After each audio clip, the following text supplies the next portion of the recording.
En 1992, Mazarine Pinjot étudiait au prestigieux lycée Henri IV à Paris. Très vite, elle tombe amoureuse d'un autre élève qui deviendra célèbre sur le petit écran quelques années plus tard, Ali Badou. Ne se doutant absolument pas que son beau-père pouvait être le président de la République, le jeune homme a finalement eu la surprise de découvrir l'identité du père de sa dulcinée lors d'un déjeuner organisé à la célèbre brasserie du Train Bleu à la gare de Lyon. Totalement éberlué, Ali Badou rencontrait alors François Mitterrand, l'homme alors considéré comme le plus puissant de France. Selon Télé Loisirs, les deux hommes ont par la suite tissé une très forte amitié qui durera même jusqu'au dernier jour de l'ancien chef d'État le 8 janvier 1996.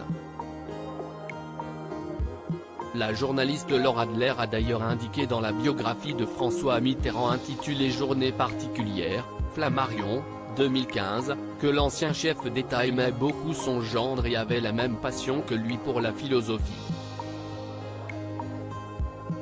Appréciant énormément son humour, le jeune Ali n'était de son côté pas du tout impressionné par cet imposant beau-père, bien au contraire. Il lui parlait de tout, avec naturel. Il ne s'adressait pas au président mais au père de sa copine, confiait ainsi la journaliste dans son ouvrage.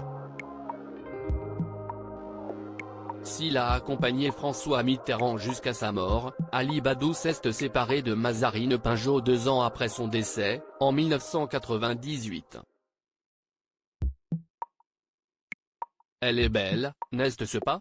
Pour rappel, Mazarine Pinjot était une parfaite inconnue pour les Français jusqu'à ce que des paparazzis ne révèlent son identité comme l'expliquait Renaud Revel dans son livre Les paparazzis de la République, édition First.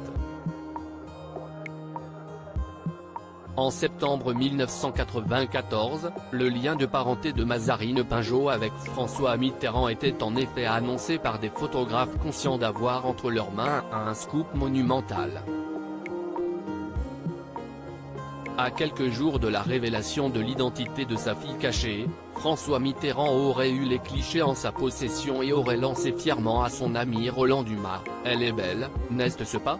Un lourd secret enfin révélé qui a totalement changé l'image de l'ancien président de la République.